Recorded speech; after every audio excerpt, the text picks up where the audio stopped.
Good morning, students. Today, we'll discuss about the classification of enzymes. As for easier understanding and for making the concept of the reaction taking place, it is essential that the enzymes should be also classified. Just do we have classified the living organisms in the lesson biological classification. So, the International Union of Biochemists, which is IUB, has classified all the enzymes into the following 6 classes. So, they have been divided. The all enzymes into different groups based on the type of reactions they catalyze. So, they are divided into 6 classes and each with around about 4 to 13 subclasses. So, the first group is the oxidoreductase group, or also called as dehydrogenase. So, these enzymes, they catalyze the oxidation. So, we know the term oxidation, which stands for addition of oxygen or removal of hydrogen or removal of electrons. So, they can do the oxidation reaction or reduction reaction. So, we also know the reduction, it means the addition of hydrogen or electrons or by the removal of oxygen of a substrate is known as oxidoreductase. For example, we may see in the situation,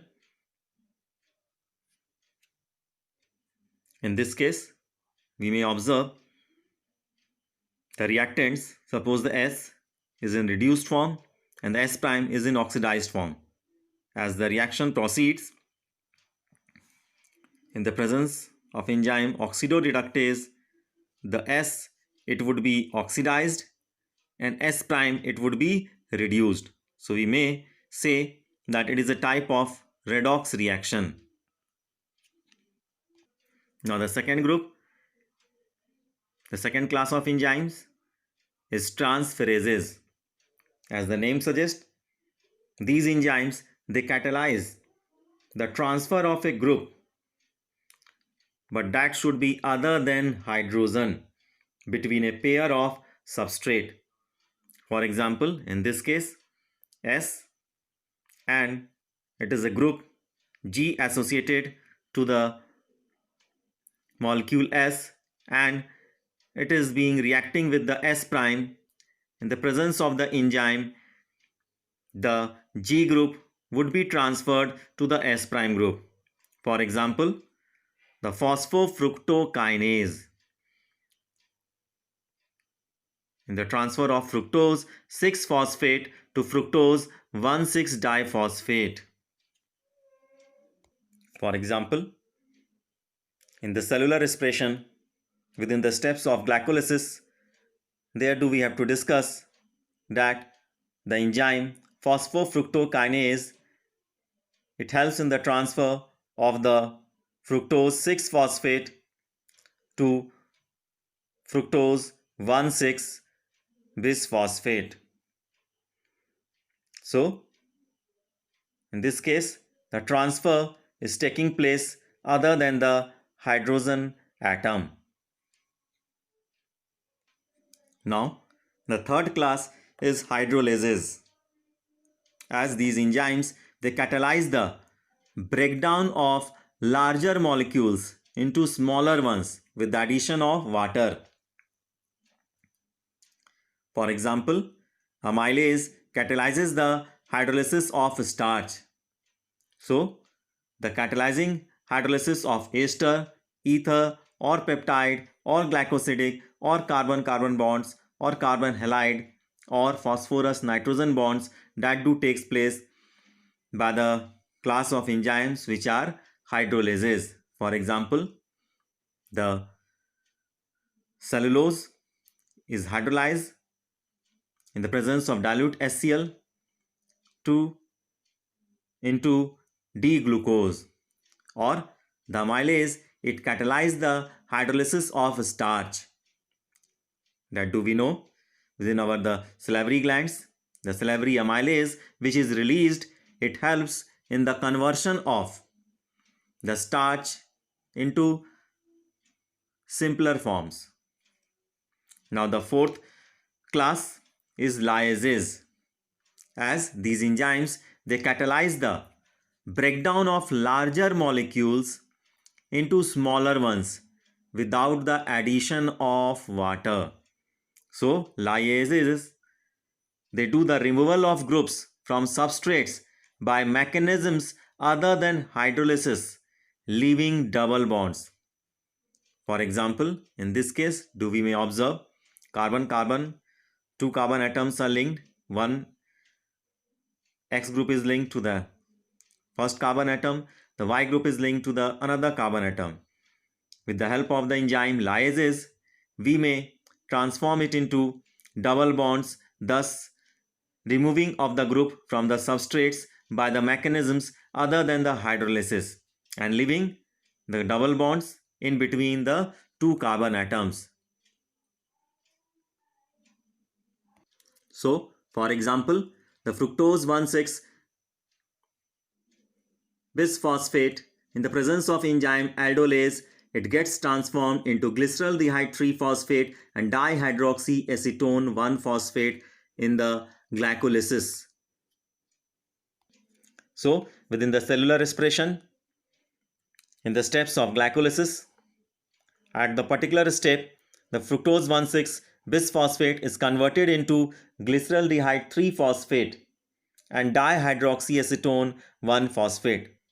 This is a 6-carbon compound and is broken down into 2 molecules of 3-carbon compound by the enzyme aldolase. Now the next class, the fifth class, is isomerases, also known as mutases. These enzymes, they catalyze the rearrangement of atoms in a molecule to form another isomer of the compound. So due to their specific property to transform into another isomer of the compound, so they are called as isomerases. Means the interconversion of optical or geometric or positional isomers. For example, the case that we have discussed, the 6-carbon compound which is fructose 1,6 bisphosphate, it gets converted into 2 molecules of 3-carbon compound which is glyceraldehyde 3-phosphate and dihydroxyacetone 1-phosphate. They gets interconverted with the help of enzyme phosphotriose isomerase. So this is the structure for dihydroxyacetone 1-phosphate, which is C3H5O3P. It gets converted into glyceraldehyde 3-phosphate, which is also C3H5O3P in the presence of enzyme phosphotriose isomerase. Just do like we may observe here within the glycolysis steps, the interconversion of these 2 3-carbon compounds do takes place in the presence of enzyme phosphotriose isomerase. One more example we may cite, the conversion of glucose 6-phosphate into fructose 6-phosphate, that also do takes place in the presence of enzyme isomerase. So the enzyme name, it would be phosphoglucoisomerase. So within the glycolysis, we may observe the step, the conversion of glucose 6-phosphate into fructose 6-phosphate, that do takes place in the presence of enzyme phosphoglucoisomerase. Now the 6th class of the enzyme are ligases, also known as synthetases. As these enzymes, they catalyze the formation of larger molecules by combining smaller molecules. Means we may say into simpler forms X plus Y it will form XY. So, the links together of the two compounds, for example, enzyme which catalyzes joining of the carbon oxygen or carbon sulfur or carbon nitrogen or phosphorus oxygen etc bonds. For example, in the Krebs cycle, the acetyl coenzyme A condenses with oxaloacetate and forms citric acid. The reaction is catalyzed by citrate synthetase. So, within the citric acid cycle, the acetyl coenzyme A, it condenses with the oxaloacetic acid and forms citric acid. Acetyl coenzyme A, it is a 2-carbon compound, and oxaloacetic acid is a 4-carbon compound. So it helps to add in the addition, linking together of these two compounds to form a 6-carbon compound, which is citric acid. The reaction is catalyzed by the enzyme citrate synthetase.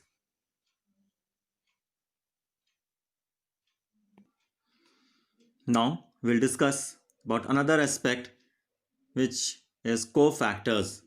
As do we know, enzymes, they are composed of one or several polypeptide chains.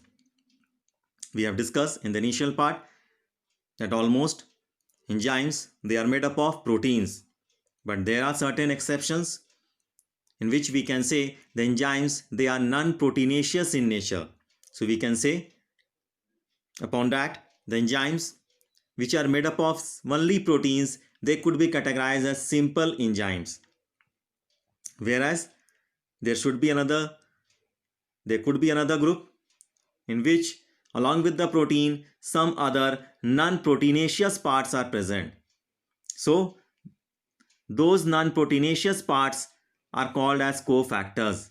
So we can say complex enzymes, they are made up of protein and cofactors.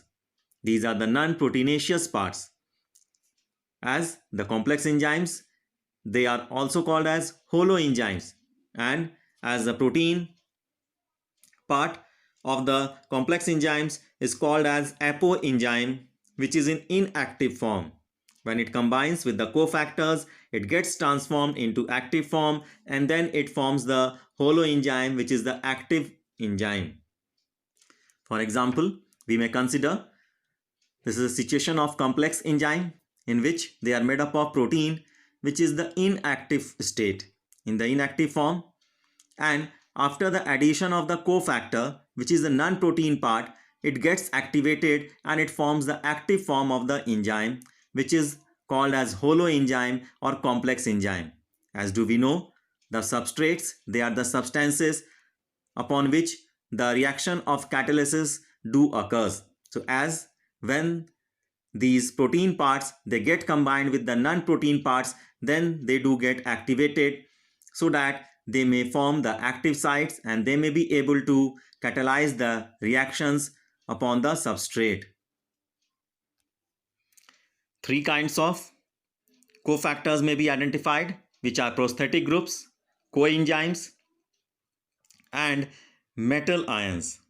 As the prosthetic groups are concerned, they are the organic compounds and are distinguished from other cofactors in that they are tightly bounded to the apoenzyme. So we have discussed apoenzyme is the proteinaceous part, and in the case of when the cofactor is a prosthetic group, they are tightly bound to the apoenzyme and they are the organic compounds. For example, in the case of peroxidase and catalase, which catalyze the breakdown of hydrogen peroxide to water and oxygen. Just to like the heme is the prosthetic group and it is a part of the active site of the enzyme. Whereas the coenzymes are concerned, they are also organic compounds, just do like the prosthetic groups, but their association with the apoenzyme is only transient. So in this case, the coenzymes, they are associated with the apoenzymes only for a short time, means they are transient in nature and usually occurring during the course of catalysis. Furthermore, coenzymes serves as cofactors in a number of different enzyme catalyzed reactions. The essential chemical components of many coenzymes are vitamins, example coenzyme, nicotinamide adenine dinucleotide, and nicotinamide adenine dinucleotide phosphate contains the vitamin niacin. Likewise, the third cofactor, which may be metal ions. So, a number of enzymes, or we can say complex enzymes, they require metal ions for their activity, which forms coordination bonds with side chains at the active site and at the same time form one or more coordination bonds with the substrate. Example, zinc is a cofactor for the proteolytic enzyme carboxypeptidase. So different types of metal ions, they plays an important role to catalyze the reactions. For example, magnesium ions, zinc, etc. So the catalytic activity is lost when the cofactor is removed from the enzyme. So we can say the catalytic property of the complex enzyme, it is lost when the cofactor, which is a non-protein part, is removed from the enzyme, which signifies that they play a crucial role in the catalytic activity of the enzyme. So the non-protein part plays an important role in the activation of the apoenzyme in the case of complex enzyme, which is also called as holoenzyme. Till so far here, thank you. Have a nice day.